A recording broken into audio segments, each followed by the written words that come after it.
Hey friends, welcome back to Walk Where Jesus Walked. Today we're headed to a place that played a surprising but powerful role in Jesus' early life, Egypt.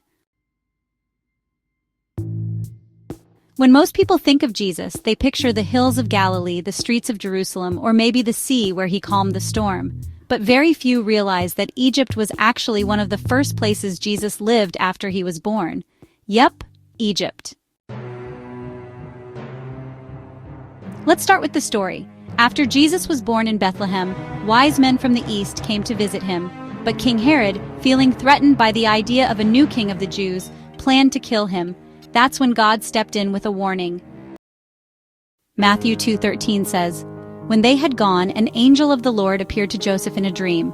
'Get up,' he said, 'take the child and his mother and escape to Egypt. Stay there until I tell you, for Herod is going to search for the child to kill him.' So Joseph, Mary, and little baby Jesus fled to Egypt, and they stayed there until Herod died." Now think about that for a second. The Son of God, the Savior of the world, was once a refugee in a foreign land. It gives a whole new meaning to the phrase "God with us," doesn't it? So where exactly did Jesus go in Egypt?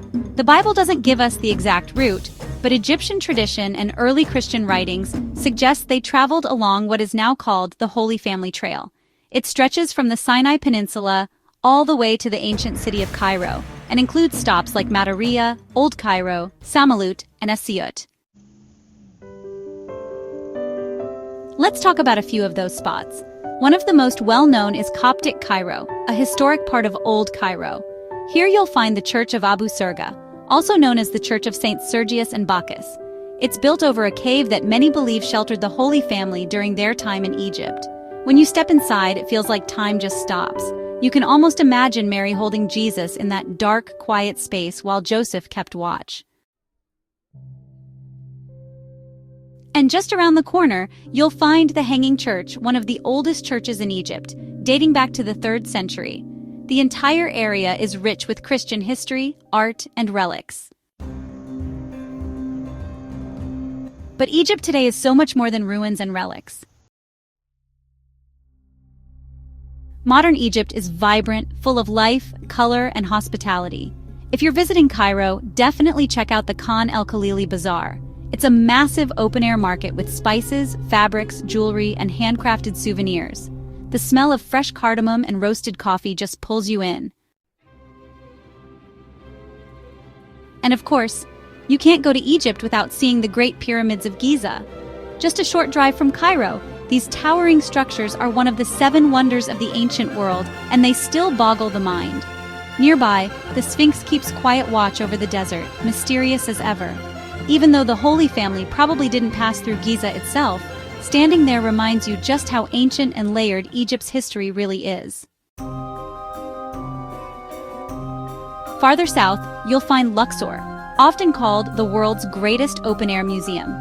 Here, you can walk through the Valley of the Kings, home to the tomb of King Tutankhamun and the Temple of Karnak, a vast complex that feels like stepping into another world.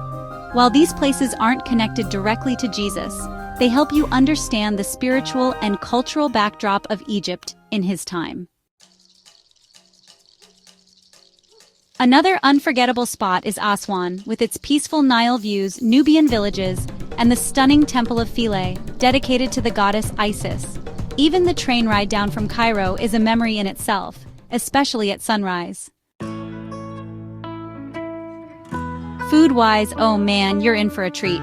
Try koshari, Egypt's national dish, a hearty mix of rice, pasta, lentils, and crispy onions, topped with a tangy tomato sauce. It's cheap, filling, and absolutely delicious. And don't miss falafel, called tameya in Egypt, made with fava beans instead of chickpeas. It has a greener color and a unique flavor you won't find anywhere else. The people here? Incredibly warm. Egyptians are proud of their history, and they love sharing it, especially in places like Luxor and Aswan, where the Nile flows gently by ancient temples and painted tombs. Now, if you're wondering what Jesus and his family would have experienced culturally, Egypt at the time was a melting pot of Roman occupation, Greek influence, and a strong, proud Egyptian identity. It was noisy, busy, and spiritual. Sound familiar? That same energy is still in the air today. Traveling the Holy Family Trail today isn't just a historical trip, it's a spiritual experience. There are churches, monasteries, and waypoints along the route where you can reflect, pray, and just imagine what it must have been like to be Mary or Joseph, carrying the responsibility of raising the Messiah in a foreign land. There's a deep comfort in knowing that even Jesus had to flee danger, that he knew what it felt like to be far from home, and that God provided for him, protected him, and called him back at the right time.